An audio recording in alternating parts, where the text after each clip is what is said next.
Now I'm going to come to the next one. Hey, we share that in common. Yoga. Tell me, I see you do beautiful yoga, and I can see that you're so consistent at it, and you're perseverant with yoga. And from our chats, we have understood that it's helping you, it's helping me. And we are also doing the Iyengar form, which is the aided yoga, right, with props, and it really helps patients who are not well also to do. It's very inclusive. So tell me about that. I really want to know. I think our viewers should also know. Firstly, again, my mom was the one who introduced me to yoga.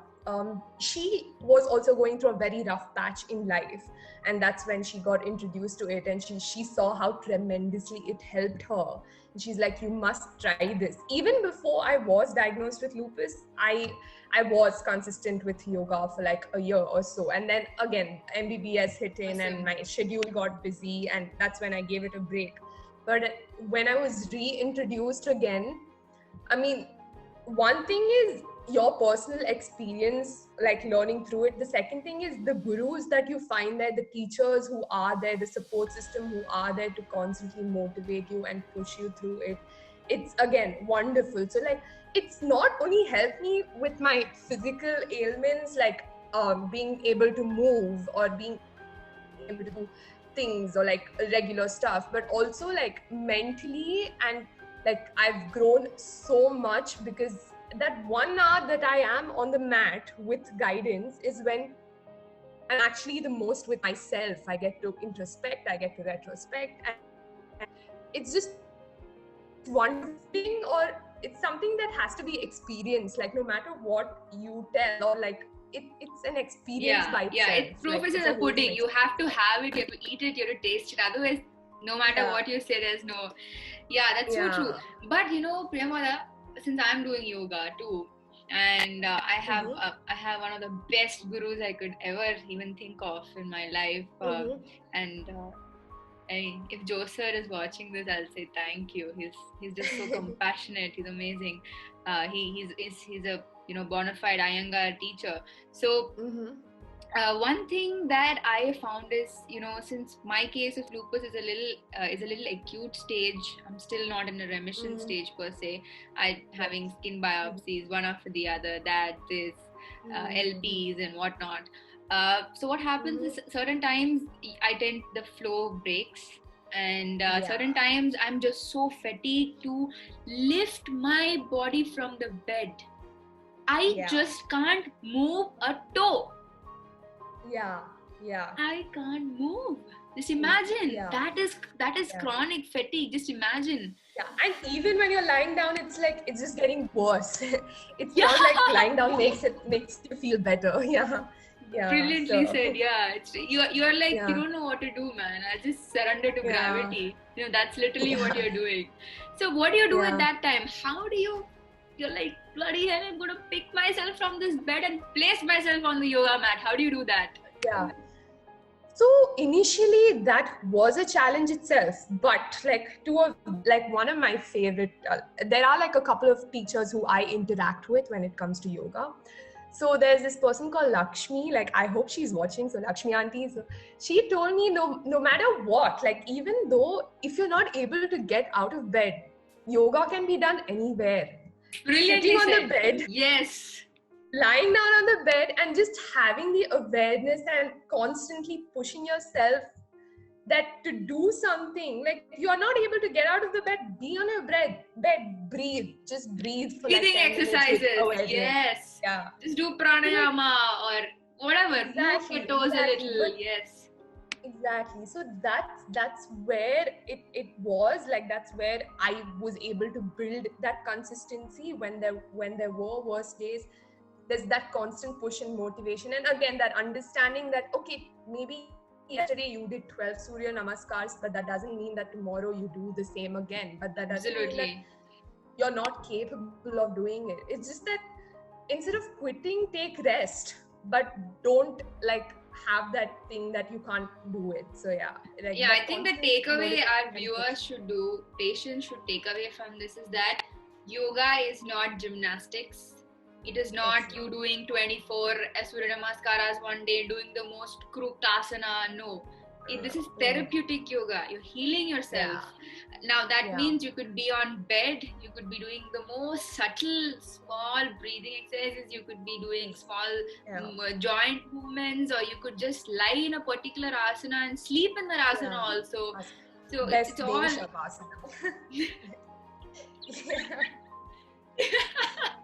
Absolutely. On a side note, yes, there are some really beautiful restorative poses that my guru has taught me. Joe sir has taught me, that how much of a pain I'm in, you put me in that restorative pose and I'm off, I'm in trance, I'm sleeping, so I don't even need a painkiller at certain times. So I'm just saying that exploring this aspect of healing, it's holistic, like you told me yesterday. It's not that I'll pop a pill and everything will be fine. No, you have to approach every aspect of healing.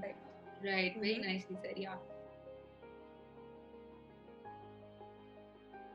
Now let's come to another thing we share in common: nutritional aspects. We both we are plant powered, right? We're on plant-based nutrition, and we get our proteins, we get our omega, we get everything from it. So, if you have, what do you say, people who eat meat watching this, their biggest concern is, where do you get your protein? So you just need to know there's plenty of plant-based protein, probably much more than even in non-veg. So, tell me about that. Like, how did you venture into that? How difficult? I know in my case, it's been 3 years. I'm still learning, and there are days I end up cheating. I end up flopping really badly. But somewhere I'm trying to maintain that healthy plant-based nutrition that is low on oil, that's highly anti-inflammatory. Tell me about that. Tell me about it in detail. So, there are two things to going plant-based. One is, many people, for ethical reasons, go into plant-based things, and that is vegan. Health aspect. That is vegan, like vegan totally, not only in terms of nutrition, in terms of everything that they do, which I am not. So it's more of a plant-based diet, and one is health aspect. So the first time I remember when I met, once the diagnosis was done and all of that, and when my doctor told me, Dr. Dharmanand, he's like, it would be I've good. Met him too. Yes. He treated me in Sacra for, at one point. So Dr. Dharmanand, yes, tell me. Yes. So one thing is, when he told me it's better you go plant-based and things like that, and follow the anti-inflammatory routine, routine. So that's when I used to love curds. I used to love milk. There has not been one night where I used to sleep without having a bowl of curds. And so for me to change, we are South Indians, okay? Thyra is the ultimate. Yes. So initially that was a huge challenge for me. I was in denial. I'm like, no, I don't think this will work. This is just the modern Western concept where people are like, okay, this is cool to go this way, this will help you, and things like that. There were many people who approached me and told, do this, give it a try. But again, I was very adamant. For almost 1 month from when I was diagnosed, I'm like, no, this is not going to happen. I have the medicines, I have the mental strength, I'll work through this. I don't need a plant-based diet to make me feel better. But at one point when I finally decided to go vegan, or follow, not only vegan, follow an anti-inflammatory diet, leaving gluten. I call it plant-based. Exactly. Because vegan has an ethical aspect. You don't eat because of ethics, but here we are doing it plant-based for health issues.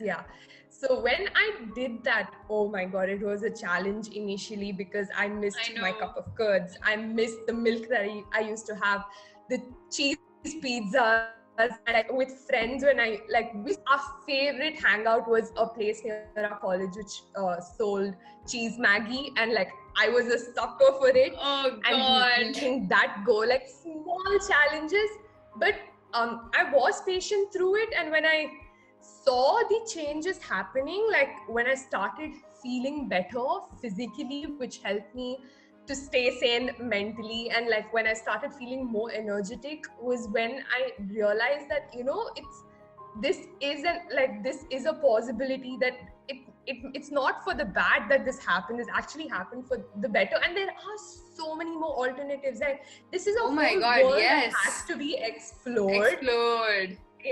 Yeah. So like it's I'm still learning, and I still have really bad cheat days, but Same. but it's fine. Like you shouldn't beat yourself up for it, but always like be receptive to try new things out. And you know, like you said, when I missed my curd, I want to give amazing shout out to my I would say my nutrition gurus who have been incredibly patient with me. Titch Robinson. I met Titch through my dad's mutual friend, and she healed herself from osteoarthritis with the right nutrition and all. And Gerald is also someone who's really helped me. And eventually I met Dr. Regina, also who is my rheumatologist, Dr. Shenoy's friend. So I think all of them together, it was such a journey. It was crazy. Initially it was a shock. I was in trauma. I was like, what? No curd, no sugar, what will I eat? And then eventually I realized there are tons and tons and tons of options that are there, and even after 3 years I've only discovered the tip of the iceberg. When I missed curd, I made cashew curd, and it's delicious. It's as good as it, and it's yummy. Now if cashew is expensive, you can use peanut curd, you can use soy curd. There are beautiful options. Coconut curds. Yes. Absolutely. So it's all about, I think it's a journey. It takes a lot of time. Guilt is not a good emotion. Doesn't help lupus, doesn't help any disease. It doesn't help human beings. But gradual learning, I think, really does. And like you said, and like the plus point, like it was a tad bit easier for me because I was a vegetarian from birth. Same here. So like I don't know what like meat lovers experienced completely, but I think it is worth giving it a try for your body, for your health. No, I'm just saying that even if you miss meat and if you're doing plant-based, there are options. You can cheat on mock meat, and there are a lot of options. So we should do another segment on this. Guys, if you want to know more about this, like, you should put it in the comments. You should just tell us that if you really want us to do a segment just on how there are brilliant plant-based options for patients who are trying to go on an anti-inflammatory diet, and how you can, even cheat meals can be done in a very nice way where you're keeping all the restrictions in mind at the same time. I have and to ultimately you'll fall in love with this. Like you'll fall in love with this change. Absolutely. And it's very sattvic. You feel very peaceful, very good actually. I would say, actually, I would also want to thank Bree and Namita. They run this beautiful plant-based cafe in Fort Kochi here, and Bree has customized pizzas for me to such a beautiful extent, where she has used cauliflower base and almond flour, and she's used cashew cheese with no salt, no oil, no gluten, no animal products. So I'm just saying that it's a very painful process. I'm not going to deny that. But when you reach there finally, you are like, yes, I've, we spent quite a time on nutrition now.